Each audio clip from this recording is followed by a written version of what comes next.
Boa noite a todos. É um prazer estarmos aqui mais uma vez para fazer nossa atividade, nossa palestra online. E lembrando sempre que a saudade de todos de estarmos juntos fisicamente é muito grande. Um abraço carinhoso a todos no coração. Para dar início à reunião, eu vou fazer a leitura preparatória do livro Vinha de Luz, a psicografia de Chico Xavier pelo Espírito Emmanuel. Crescei. Antes crescei na graça e no conhecimento de nosso Senhor e Salvador Jesus Cristo. Segundo Pedro, capítulo 3, versículo 18.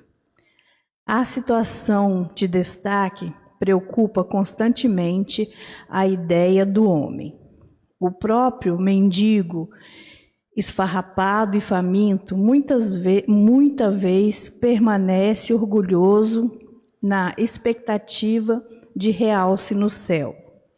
Habitualmente, porém, toda ansiedade nesse particular é propósito mal dirigido, objetivando o crescimento ao inverso. Não seria propriamente o ato de se desenvolver, mas de inchar. Nessa mesma pauta, muitos aprendizes irrequietos pleiteiam altas remunerações financeiras, favores do dinheiro fácil, elevação aos postos de autoridade, invocando a necessidade de crescer para maior eficiência no serviço do Cristo. Isto, contudo, quase sempre é pura ilusão. Materializadas, as exigências transformam-se em servidores rodeados de impedimentos. O Mestre Divino, que organizou a vida planetária ao influxo do Eterno Pai, possui suficiente poder e para a execução de sua obra não se demoraria à espera de que esse ou aquele dos aprendizes se convertessem em especialistas em determinados negócios do mundo. O crescimento a que o Evangelho se reporta deve orientar-se na virtude cristã e no conhecimento da vontade divina. Aprenda cada um a sua parte na esfera de nossos deveres com Jesus. Atenda ao programa da edificação que lhe compete, ainda que se encontre sozinho ou perseguido pela compreensão dos homens, e então estará crescendo na graça e no discernimento para a vida imortal. Vamos então à nossa prece. Jesus, divino amigo e companheiro, espiritualidade bendita que se faz presente nesta casa, que nos envolve de uma forma ampla e geral, que acolhe a todos frequentadores desta instituição, tanto de forma física como espiritual, os irmãos que não se fazem aqui de forma física, que estão em seus lares, se sintam acolhidos por esse amor que emana desta casa. Muito obrigada, Senhor Jesus, por esse acolhimento, por esse amor que é incondicional. Te rogamos, Senhor, proteção para que os trabalhos da noite aconteçam de forma a ser útil a todos aqueles que estão aqui para ouvir e aprender suas lições tão necessárias para o nosso crescimento. Muito obrigada, Jesus, te pedindo também proteção para a Maria, que vai expor o tema, que ela possa estar sempre muito bem amparada pelos mentores desta casa. Obrigada, Jesus. Pedimos que permaneça conosco agora e para todo sempre. Que assim seja. E hoje é a Maria, né? Maria Mendes, ela vai falar, o tema é: se tudo que vai volta, o que retornará para nós? É uma pergunta e uma reflexão necessária. Maria é trabalhadora da nossa casa. É com você a fala, Maria.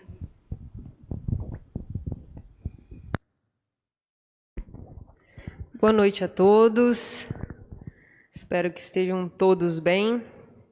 E de antemão queria agradecer ao Cevipa e ao Rogério pela oportunidade, mais uma vez, de estar vindo aqui falar um pouquinho para vocês.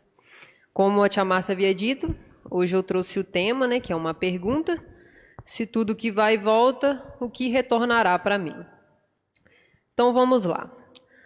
Antes de iniciar seu ministério, Jesus procurou o deserto da Judéia a fim de mergulhar no silêncio que até os dias de hoje a muitos ainda atemoriza, mas que para ele era uma pauta para receber as notas melódicas do pensamento divino.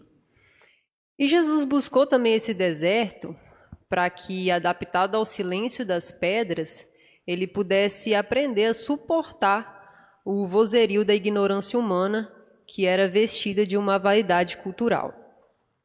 E aí, depois de vários dias, nesse deserto, ele desceu e foi iniciar a sua caminhada, sua maratona de fraternidade, escolhendo, chamando alguns amigos que, na verdade, já haviam sido escolhidos antes mesmo de receber um convite verbal.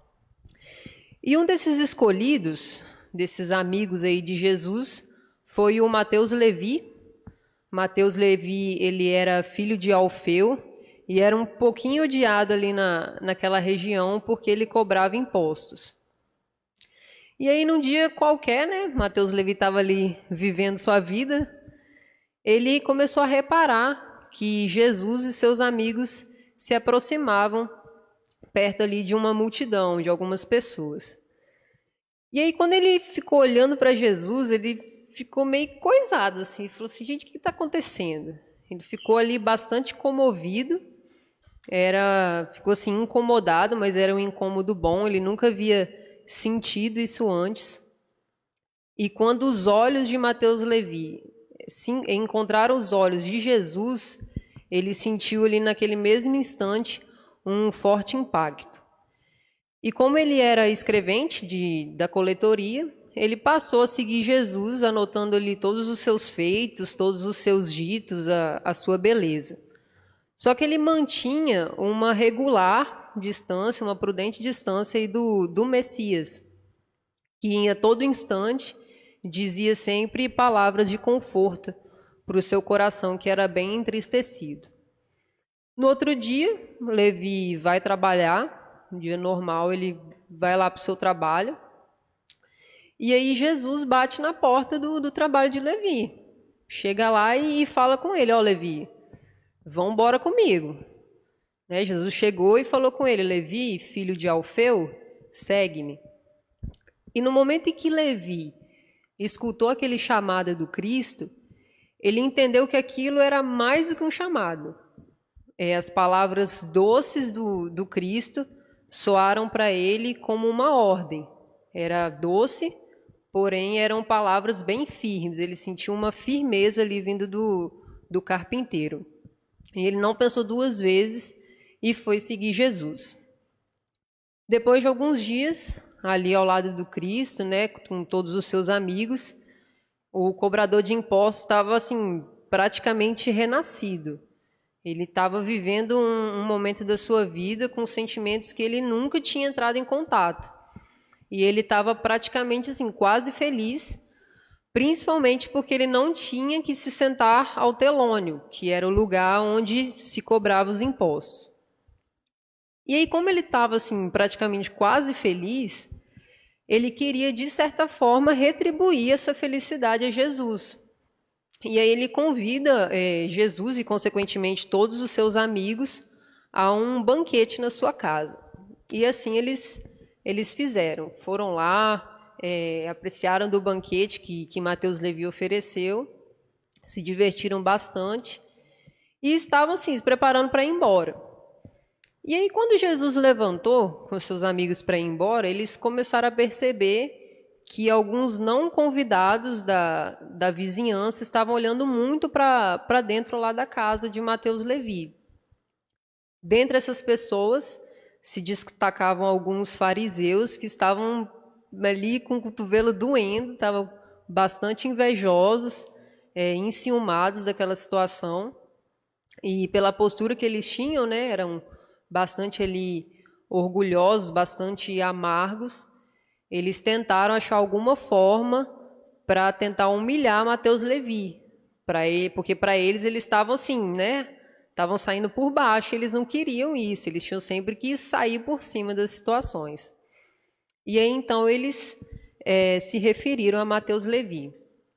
Perguntaram assim para eles: por que razão vosso mestre senta-se à mesa e come com os publicanos e os pecadores? Jesus, que logo percebeu a intenção dos fariseus, já logo toma frente da situação e responde a eles: não necessitam de médico os sãos, mas sim os doentes. Essa história, ela consta no livro Até o Fim dos Tempos, é um livro psicografado por Divaldo Franco, ditado pelo espírito Amélia Rodrigues. E eu escolhi essa história para ilustrar o que vai falar lá no capítulo 10 do Evangelho segundo o Espiritismo. No item 9, o argueiro e a trave no olho, começa com a seguinte narrativa de Jesus. Diz assim: como é que vedes um argueiro no olho do vosso irmão, quando não vedes uma trave no vosso olho? Ou, como é que dizeis ao vosso irmão: deixa-me tirar um argueiro do teu olho, vós que tendeis no vosso uma trave? Hipócritas, tirai primeiro a trave do vosso olho, e depois, então, vede como podereis tirar o argueiro do olho do vosso irmão. Isso está em Mateus, no capítulo 7, versículo 3 a 5. Um argueiro é uma partícula pequenininha, é como se fosse um cisco. E uma trave é um grande tronco, por exemplo, um grande tronco de madeira retilíneo.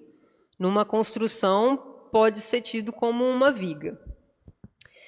E aí Kardec vem comentar essa narrativa do Cristo, dizendo que uma das insensatezes da humanidade consiste em ver o mal que está no outro, sem antes ver o mal que está dentro de cada um de nós. Ou seja, nós conseguimos ver um cisco que está no olho do outro, mas não conseguimos ver a trave que está no nosso olho.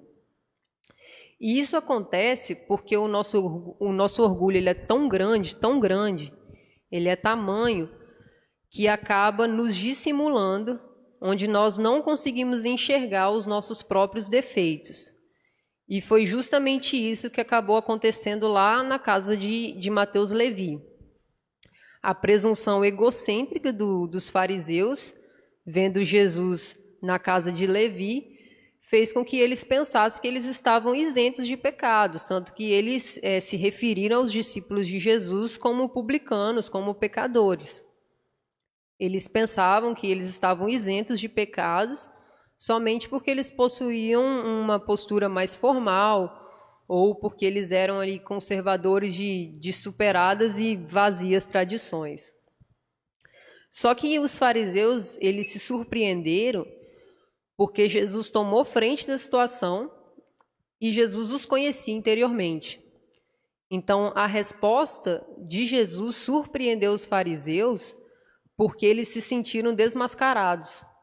Eles se sentiram ali, meu Deus, o que está acontecendo aqui? Ele sabe do que eu sou internamente? Eles sabem que, no fundo, eles são enfermos, que eles estavam ali realmente enxergando um cisco que está no olho do outro, enxergando um cisco que está no olho dos discípulos, evitando enxergar a trave que estava ali atravessada no olho deles. E como Kardec vem dizer que o orgulho ele é uma barreira, ele é um obstáculo ao progresso, esse sentimento impedia que os fariseus conseguissem enxergar essa trave no olho deles. E assim a gente vive, né, até os dias de hoje. É muito mais cômodo olhar para o outro do que olhar para nós mesmos. E Kardec deixa também, nesse capítulo, uma pergunta para a gente. que pensaríamos nós se algum dia víssemos alguém fazer o que nós fazemos? Então, será que nós somos tão sãos assim, que nunca precisamos de medicamento da alma? Talvez nós estamos sendo um pouquinho aí como os fariseus, né? Presunçosos das nossas próprias prerrogativas. Mas voltando ao tempo de Jesus, mais precisamente entre os anos 18 até o ano 36 depois de Cristo, nós vamos encontrar um homem chamado José Caifás. Caifás, ele era sumo sacerdote em Jerusalém e foi ele quem conduziu o processo criminal contra Jesus, exercendo a sua influência junto a Pôncio Pilatos, acusando o mestre, né, de haver se colocado acima de César. E como Caifás possuía um poder ali naquela região, em Jerusalém, ele tinha aquelas pessoas que serviam ele, que também acreditavam que poderiam fazer qualquer coisa para atacar os mais infelizes, fazer eles se sentirem bem diminuídos.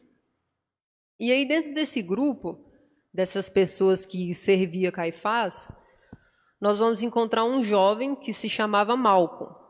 Era um jovem completamente ambicioso e com um ego elevado.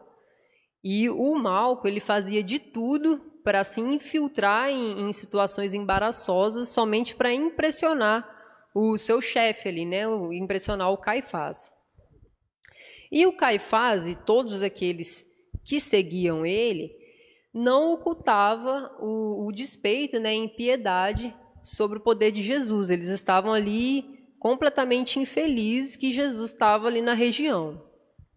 E devido a isso, a situação na cidade já não estava das melhores. Caifás insistia cada vez mais de se armar de violência e falava para aqueles que serviam ele para se armar de violência 2 vezes, e uma onda de crueldade começou a pairar no ar daquela região. Jesus, que começou a ver esse quadro, né, ver essa cena de como estava ali naquela cidade, ele resolveu procurar o Jardim das Oliveiras, resolveu procurar um lugar mais calmo para que ele pudesse conversar com Deus, para que ele pudesse orar a Deus. E aí ele chama seus amigos para ir lá no Jardim das Oliveiras com ele. Fala, o negócio é o seguinte, eu vou ali orar um pouquinho e vocês ficam vigiando aí, por favor. Não me deixa nessa aqui não, vigia aí para mim. Aí beleza. Jesus foi lá, orava, né? Conversava um pouquinho com Deus, só que Jesus sabia que ia dar ruim. E aí ele parava toda hora sua oração e ia lá olhar seus amigos, para ver se os seus amigos estavam ali realmente fazendo o que ele havia pedido, né? De vigiar o local. Aí beleza, ele ficou assim, indo e vindo algumas vezes, e aconteceu que deu ruim mesmo. Seus amigos acabaram dormindo, ficaram ali invigilantes, e nesse momento uma corte comandada por Judas adentra o Jardim das Oliveiras, portando armas e varapaus. Jesus, que já sabia o que ia acontecer, já sabia também o que eles queriam, já manda logo para eles, já fala com eles. A quem buscais? A Jesus de Nazaré. Quando eles responderam, Jesus já assume e já fala, Jesus de Nazaré sou eu, estou aqui. E aí no meio dessa confusão, né, que esse grupo se aproximou de Jesus, os amigos do mestre acordaram um pouco desesperados. Eles acordaram, estava ali um monte de gente que não tinha antes. E o Pedro, que estava ali com uma espada, já se levanta e decepa a orelha de Malco. Malco estava ali junto com o grupo para prender Jesus. Jesus vai lá, se aproxima de Malco, toca na ferida aberta dele e cicatriza. E nesse momento ele aproveita e adverte o Pedro. Ele fala o seguinte com Pedro: embainha tua espada, Pedro, porque quem com ferro fere, com ferro será ferido. Em nenhum momento Jesus se deu o trabalho de reconstruir um órgão a Malco, porque ele sabia da conduta que Malco levava, dos sentimentos que ele plantava dentro do seu coração. Ele apenas foi lá e fechou a ferida, apenas cicatrizou, não deu uma orelha nova para Malco. E como naquela época, lá entre os anos 18 a 36, não ter uma orelha era uma caracterização de roubo, a saída de Malco foi fugir da Palestina e residir em Roma entre os forasteiros e os vagabundos. E não tinha um dia sequer da vida de Malco que ele não se lembrava daquela cena de Pedro atacando ele e tirando sua orelha. Ele lembrava daquilo com muita raiva e em nenhum momento se lembrava da advertência do mestre. Naquela ocasião, o mestre ele fala para Pedro, mas que servia para todos que estavam ali. Aí o tempo passou, anos se passaram, depois que Malco foge, e numa daquelas várias catacumbas da região, foram aprisionados inúmeros seguidores do carpinteiro, e dentro desse grupo estava Simão Pedro. Depois de algum tempinho aí que esse grupo foi aprisionado, o Malco fica sabendo que o Simão Pedro, estava sendo levado para uma das colinas mais próximas para ser crucificado. Aí ele olha aquilo, fica sabendo e fala assim, agora é minha chance. E foi e seguiu esse grupo. Quando ele chegou perto desse grupo e já avistou Simão Pedro, ele já começa ali a vomitar tudo em cima do pescador, a falar um monte de coisa, várias palavras obscenas. Chegou a ponto de debochar de Pedro, falando, e aí, cadê seu mestre agora? Chama seu mestre agora para vir aqui te salvar, porque agora você vai morrer. E foi ali ofendendo Pedro do começo da colina até chegar no topo ali daquele monte, lá no acume daquela colina. Aí o Pedro, que estava ali, escutando um monte de coisa, começou a reparar o Malco, falou assim, gente, o que está acontecendo? Aí quando ele olhou para o rosto de Malco e ele viu que nele lhe faltava uma orelha, ele se lembrou daquela cena lá no Jardim das Oliveiras, onde ele atacou um jovem, decepando a sua orelha. No momento em que ele se lembrou dessa atitude dele, ele foi assim, tomado de horror. Aí ele começou a se lembrar do que Jesus havia dito naquela época, de tudo que ele havia passado ao lado do mestre, de tudo que ele havia aprendido, e ele se deixa preencher por uma onda de compaixão por Malco, a ponto de ajoelhar aos pés dele para lhe rogar perdão. Aí os legionários, que estavam levando Pedro para ser crucificado, se entreolharam e falaram, uai, o que é isso? E aí olharam para Malco e falaram, se esse é quem vamos crucificar, que é importante entre os seguidores do judeu odiado, ajoelhe-se aos seus pés, certamente és muito mais importante do que ele. Crucifiquemo-lo também. A partir desse momento, Malco gritava inocência, que não era ouvida e muito menos aceita. Eles fingiam que simplesmente o Malco não estava falando nada.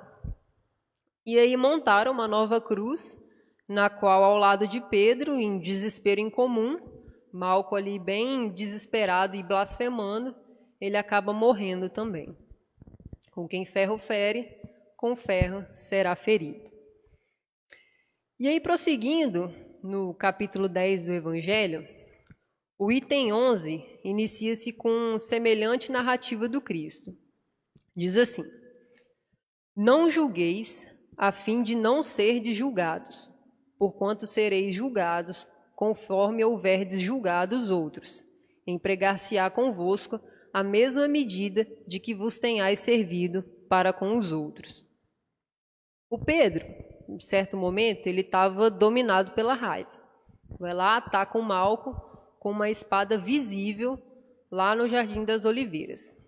E o Malco, que foi o agredido, estava também dominado pela raiva ele pega essa raiva e converte ela em ressentimento, na qual ele transforma e guarda ela em uma espada invisível, na qual ele atacaria o Pedro anos depois na subida daquela colina, esquecendo-se da advertência do Cristo, que naquela época era com quem ferro fere, com ferro será ferido. A espada, dentro desse contexto aí de Pedro e Malco, ela fere, produz dano, que aguarda correção. A mesma medida que servimos os outros será empregada em nós. Então, isso significa que a lei divina ela não serve como uma punição. Ela nos coloca no lugar do outro para nos educar. A lei divina ela serve como educação. Ela vem para nos corrigir.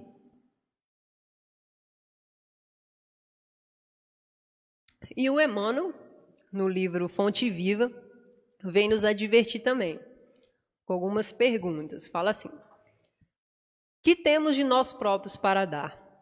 Que espécie de emoção estamos comunicando aos outros? Que reações provocamos no próximo? Que distribuímos com os nossos companheiros de luta diária? Qual é o estoque dos nossos sentimentos? Que tipo de vibrações espalhamos? Eu digo que alguém agiu muito errado comigo. Estou ali, me mordendo. A pessoa foi arrogante, foi desrespeitosa comigo. E no primeiro momento que eu faço a mesma coisa. Eu tenho a mesma atitude arrogante e desrespeitosa com outra pessoa, até mesmo com a mesma pessoa que agiu assim comigo. Eu reclamo que as pessoas não têm paciência comigo, que ninguém me compreende, e eu tenho paciência e compreendo um total de 0 pessoas. Eu não tenho uma responsabilidade afetiva com as pessoas, eu não ligo para ninguém. As pessoas que eu me relaciono, as pessoas que eu já me relacionei. E aí, quando alguém chega na minha vida e não tem uma responsabilidade afetiva comigo, eu quero espalhar para todo mundo que essa pessoa ela é completamente doida, que ela não liga para ninguém, que ela não tem responsabilidade afetiva com as pessoas. Eu reclamo que eu grito com os meus pais, assim, dentro da minha casa. Meu pai fala alguma coisa comigo, e aí alguém grita comigo fora do convívio do meu lar e eu quero achar ruim com essa pessoa. Ou até mesmo eu grito com meu pai grita comigo, eu quero achar ruim que o meu pai está gritando comigo. Eu acho que ele não tem que gritar comigo. Então fica aí a dica para a gente refletir um pouquinho mais nos nossos atos. A partir dessas perguntinhas aí de Emmanuel, em relação ao nosso tema de hoje, se tudo que vai tem a tendência de voltar, o que será que vai retornar para cada um de nós? E aí, voltando ao capítulo do Evangelho, no item 11, não julgueis, Kardec vem dizer que antes de profligarmos a alguém uma falta, vejamos se a mesma censura não nos pode ser feita. E ele termina dizendo que isso significa que a autoridade para censurar está na razão direta da autoridade moral daquele que censura. Aos olhos de Deus, uma única autoridade legítima existe, a que se apoia no exemplo que dá do bem. Então, será que nós temos voz para julgar alguém? Será que ao apontarmos a falta, a falha, a maneira, a vida assim no geral de alguém, será que os nossos atos, será que a nossa vida, ela é um exemplo? Muitas vezes nós esquecemos que quando nós falamos alguma coisa, o primeiro ouvido que se escuta é sempre o nosso. Então, as nossas palavras, elas servem de lição e análise primeiramente para cada um de nós. E a gente está esquecendo também do adjetivo que Kardec falou com a palavra autoridade, Se nós estamos esquecendo um pouquinho da moral, que nós temos que ser exemplo. Eu tenho uma certa autoridade e eu acabo confundindo isso achando que essa autoridade ela veio só para satisfazer o meu prazer de mandar. E no capítulo 12 do Evangelho vem dizer justamente isso, que essa autoridade ela não serve somente para nós mandarmos nos outros. Não devemos esquecer que tem almas a nosso cargo. Todos nós possuímos uma missão, e se temos uma autoridade aqui na terra, ela é sempre dada para o bem. Então, nós que possuímos uma certa autoridade, é importante lembrar que não podemos pegar ela e achar que nós podemos fazer qualquer coisa com as outras pessoas, assim, né? Como Caifás fazia ali com aqueles que serviam ele, sempre maltratando os mais infelizes. Quando Jesus foi preso, esse diálogo ele está em João, no capítulo 19, de 1 a 16. Quando Jesus foi preso, Pilatos foi até Jesus e interrogou de onde que ele era. Perguntou de onde que ele vinha, né? E aí Jesus olhou para Pilatos e falou, deixa para lá, não responder não, e ficou quieto. Aí Pilatos ficou irritado que Jesus não respondeu ele e perguntou de novo. Falou assim com ele, não me falas a mim? Não sabes tu que tenho autoridade para te crucificar e tenho autoridade para te soltar? Aí o mestre respondeu a Pilatos, nenhuma autoridade terias contra mim, se de cima não te fosse dado. Mas aquele que me entregou a ti, maior pecado tem. Jesus sabia que a autoridade de Pilatos era realmente grande. Ele reconhecia isso. Só que nesse caso, o Pilatos queria pegar essa autoridade que ele tinha e intimidar Jesus, como ele já tinha o costume de fazer, era uma conduta que ele levava. Só que Jesus acabou chocando Pilatos, afirmando que a autoridade não vinha daquela região, mas sim que ela vinha do alto. O Cristo até reconheceu a autoridade terrena, né, a autoridade material de Pilatos, mas não deixou de ressaltar que existe um poder no universo da qual emanam todos os outros poderes, que no caso é a lei de Deus.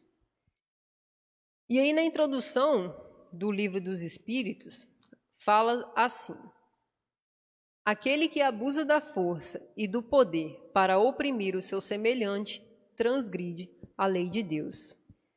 E na pergunta 629 do Livro dos Espíritos, Kardec pergunta assim, que definição se pode dar da moral?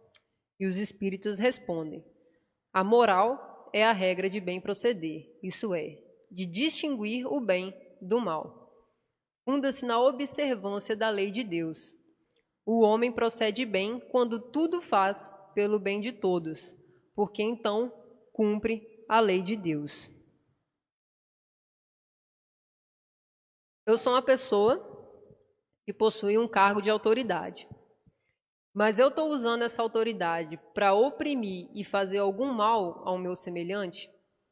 Ou seja, eu tenho um certo tipo de autoridade, mas eu sou uma pessoa boa? Aqui na Terra, eu vivo bem com as condições que a minha autoridade me proporciona, mas eu vivo o bem, porque viver bem e viver o bem são coisas completamente distintas. E pegando aí um gancho com tudo que nós falamos até agora, será que nós temos autoridade moral para falar do próximo? Muitas vezes nós estamos vendo o cisco que está no olho do outro, esquecendo da trave que está no nosso. É o mínimo, então, né, para cada um de nós, sermos exemplos antes de sermos meros julgadores, apontadores dos defeitos dos outros. E nessas idas e vindas, na lei do retorno, a única autoridade que vai importar de fato é a autoridade moral. Pautando os nossos exemplos no bem, o que vai voltar para a gente é sempre o bem, caracterizado num equilíbrio e numa elevação da consciência. Bom, voltando a falar de Pilatos, essa história aqui dele eu peguei do livro O Amor Jamais Te Esquece e também do livro Há 2000 Anos, que é um livro de Chico Xavier, ditado pelo Espírito Emmanuel. O Pôncio Pilatos, ele possuía uma personalidade extremamente vaidosa e muito ligada aos prazeres físicos que a sua posição de governador lhe facilitava conseguir. Foram muitas jovens que conheceram as intimidades do seu palácio, mesmo ele sendo casado, e foram muitas jovens também que foram assediadas e remuneradas para ficarem quietas, para que não espalhassem ali na região que ele estava assediando elas. Quando ele ficava com raiva, ele era um homem completamente descontrolado, se sentia na autoridade de fazer qualquer coisa somente porque possuía esse cargo de governador.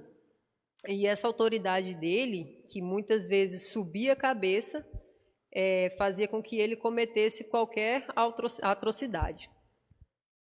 Aí no dia sua esposa teve um sonho, ali um pressentimento ruim. Aí Pilatos acorda, escuta o sonho dela e fala, tá, então tá bom. Vai e reúne todos os patrícios e todos os senadores. E aí no momento que eles chegam lá, o Sálvio, ele chega para dar a notícia a Pilatos de que Jesus havia sido preso e que a população estava ali clamando pelo seu julgamento imediato por parte das províncias, da autoridade das províncias, que no caso ali era o Pilatos. Aí beleza, ele recebe aquela notícia, olhou para Jesus e não encontrou crime algum, ficou ali completamente confuso. Até chegou a perguntar ao Públio, ele sabia que ele havia se encontrado com o Messias, e aí perguntou ao Públio, o que você acha dele? E Públio só falou para Pilatos elogios de Jesus, falou que Jesus era um homem completamente extraordinário. Aí Pilatos, escutando aquilo, ficou atemorizado, porque ele falou, eu vou prender um cara e vou crucificar um cara que não fez nada, que não tem crime algum? Só que, por outro lado, ele estava assim, tá, de um lado tem um homem que não tem crime algum e de um lado tem a população que está me pressionando. Aí ele, conversando ali com os senadores, com os patrícios, ele teve a ideia de oferecer um homem que estava muito tempo em cárcere, que só estava ali aguardando a última pena, que era Barrabás. Aí ele perguntou à população se eles queriam Barrabás no lugar de Jesus, mas a população não cedeu e ela clamava ainda mais pela condenação de Jesus.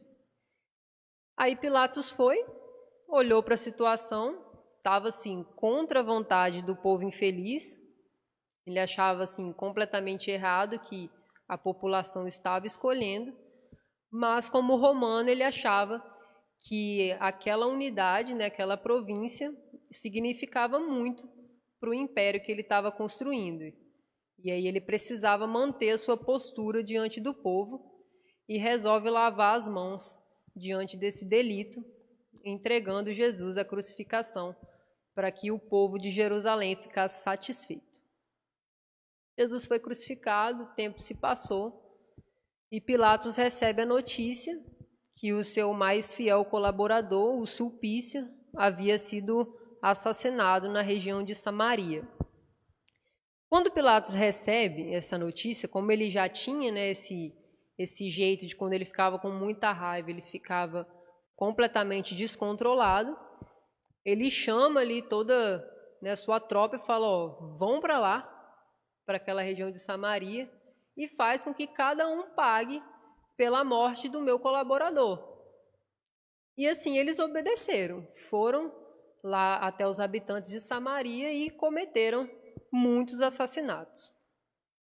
Vendo essa cena, o povo estava assim completamente revoltado com o governo provincial, com o governo de Pôncio Pilatos, e não demorou muito para que essas conversas, né, esses depoimentos saíssem ali daquela região e tomassem rumos maiores.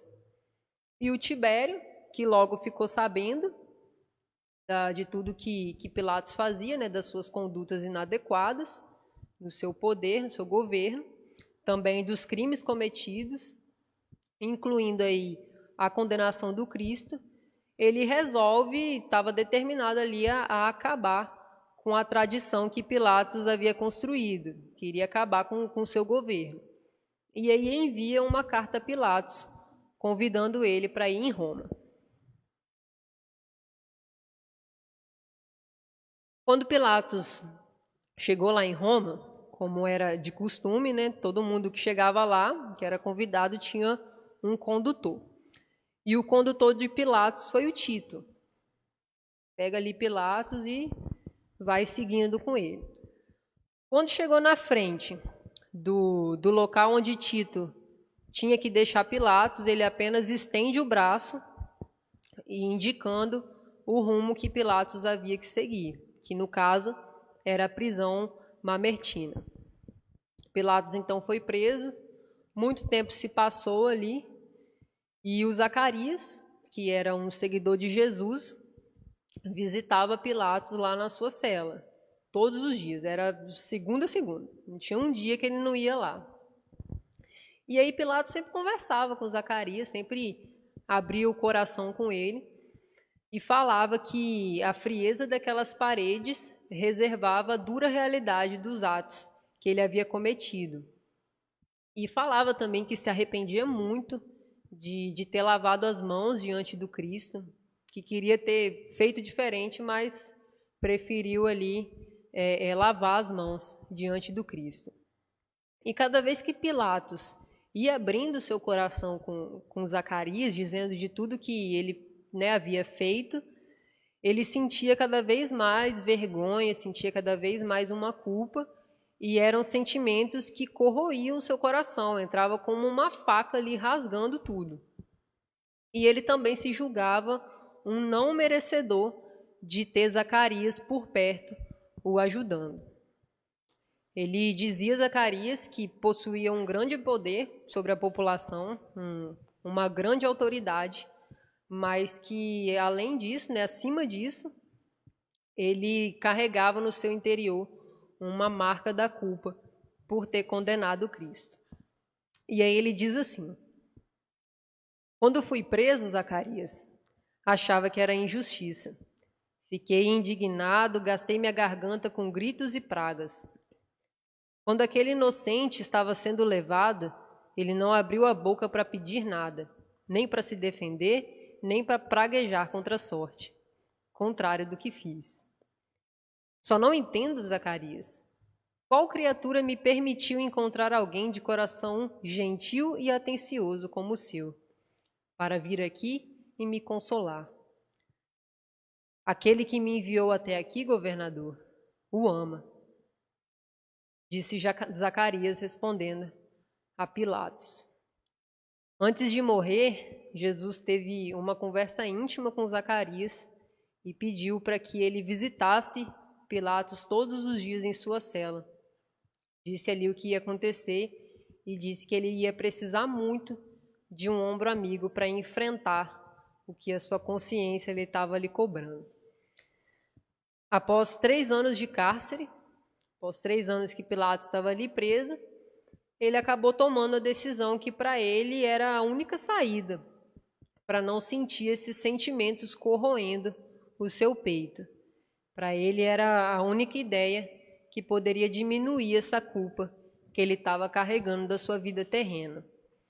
E aí Pilatos se suicida naquela prisão.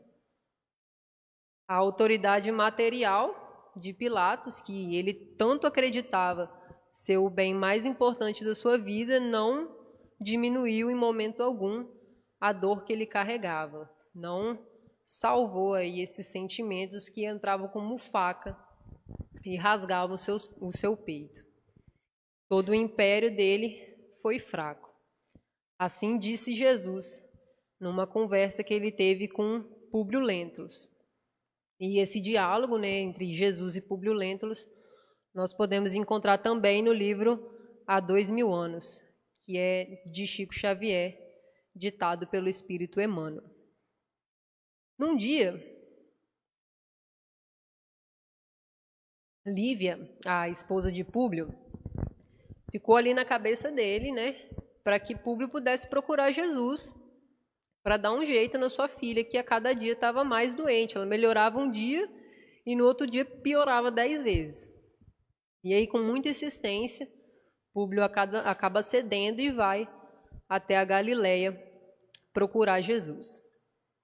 Jesus, que avistou Públio se aproximando, já se dirigiu a ele. Falou assim com ele: Senador, por que me procuras? Fora melhor que me procurasses publicamente e na hora mais clara do dia, para que pudesses adquirir de uma só vez e para toda a vida a lição sublime da fé e da humildade. Mas eu não vim ao mundo para derrogar as leis supremas da natureza e venho ao encontro do teu coração desfalecido. Nesse momento, Públio, olhando Jesus falar, ele começa a se lembrar da sua filha, que estava lá na casa dele, e ele cai em pranto. Jesus continua: Sim, não venho buscar o homem de estado, superficial e orgulhoso, que só os séculos de sofrimento podem encaminhar ao regaço de meu Pai. Venho atender às súplicas de um coração desditoso e oprimido, e ainda assim, meu amigo, não é o teu sentimento que salva a filhinha leprosa e desvalida pela ciência do mundo, porque tens ainda a razão egoística e humana. É, sim, a fé e o amor de tua mulher, porque a fé é divina. Basta um raio só de suas energias poderosas para que se pulverizem todos os monumentos das vaidades da terra. O Públio, que ficava ali quietinho, escutando Jesus falar, citando aquele homem extraordinário para ele, ele estava assim, completamente admirado, mas ao mesmo tempo ele estava espantado com tudo que Jesus estava falando. E ele começou a pensar assim, ficar com ele, né? Ele sozinho. Humildade? Que credenciais lhe apresentava o profeta para lhe falaras assim?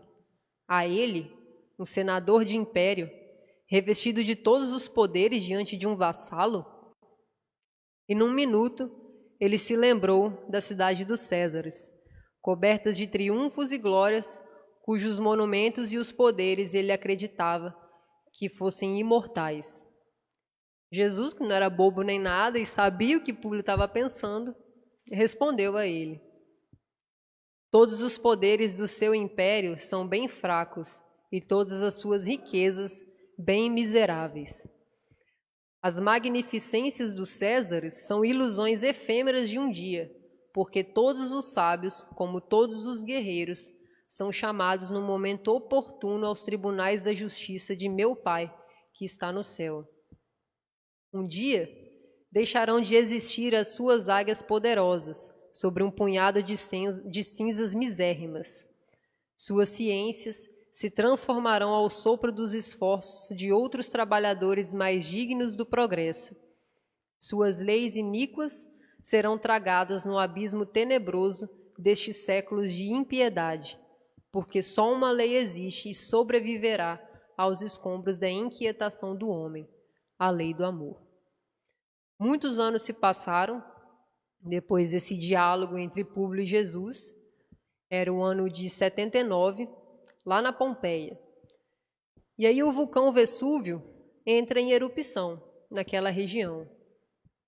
Públio, que estava ali na Vila Lentulus, na Pompeia, ele observa nas ruas aquele desespero. E no momento daquele desespero, ele começa a relembrar as palavras do Mestre nos dias ido a Galileia, quando Jesus assegurou a ele que toda a grandeza romana era bem miserável e que num minuto breve ele poderia ver o império reduzido a um punhado de pó. E assim aconteceu. Com quem ferro fere, com ferro será ferido. Em relação a essas duas histórias, né, de Pilatos e Públio, não pensemos nós que Jesus é um juiz perverso ou um severo julgador, aquele que vem e fala, você tem que fazer isso, e é isso, pronto, acabou.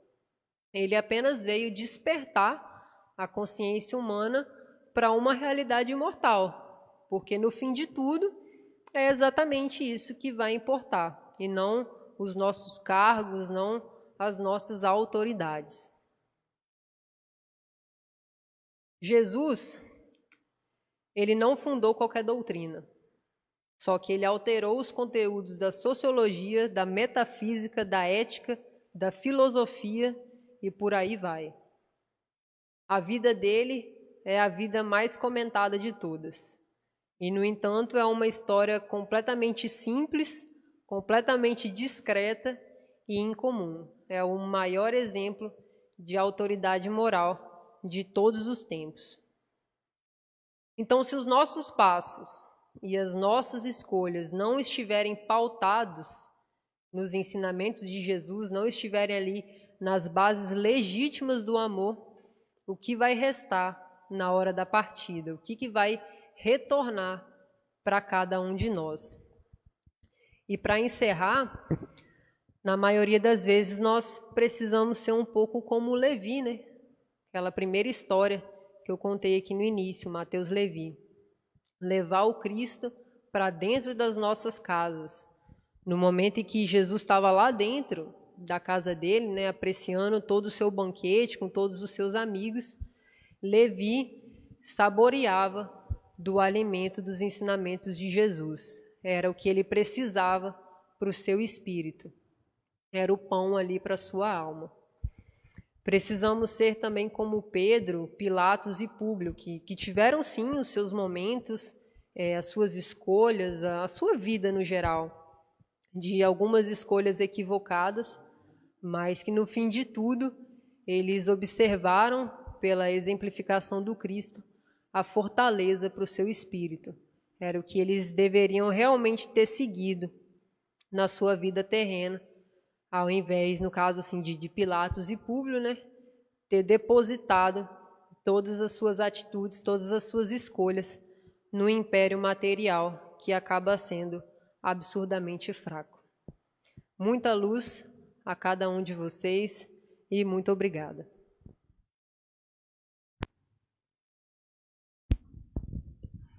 Obrigada, Maria, pela linda reflexão, muito oportuna sempre. E eu fiquei achando interessante que tem tudo a ver com a leitura preparatória. Muito bom. E eu vou só dar um recado, né? Avisar, lembrar que a nossa campanha permanente de doação de alimentos para as famílias em situação de vulnerabilidade continua. Quem puder, será um prazer receber suas doações. Muito obrigada. E a gente vai então, já finalizando com a nossa prece, e vamos então nesse instante, aí em casa, os nossos irmãos que nos acompanham pela internet, a espiritualidade que aqui se faz presente, todos nós, com os olhos materiais fechados, vamos nos envolver nessa atmosfera que nos é proporcionada quando falamos e lembramos do nosso Mestre Jesus. A energia do ambiente se transforma de forma instantânea. Jesus, com seu magnetismo, que nos visita a todo instante, quando nós o chamamos para perto de nossos lares, quando nós chamamos esse Mestre, que é puro amor, para perto de nós. Que sorte a nossa termos Jesus como nosso governador. Mestre divino e companheiro, lhe pedimos nesse instante, pelos nossos irmãos que nesse instante sofrem, Senhor, nos hospitais, que sofrem pela doença física e por, às vezes, medo, lhes falta a esperança. Que nesse instante, então, nós todos envolvidos neste amor, que possamos também doar a parte que nos cabe a esses irmãos que se encontram fragilizados. Aqueles nossos irmãos também, Senhor, que estão nas calçadas, que estão nas cadeias, nos orfanatos, nos asilos.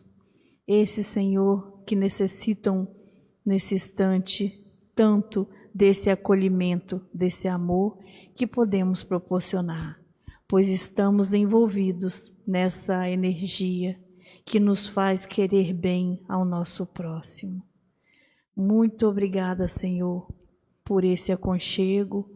Muito obrigada, Senhor, por estar em nossa casa, e pedimos que permaneça conosco, agora e para todos sempre. Que assim seja.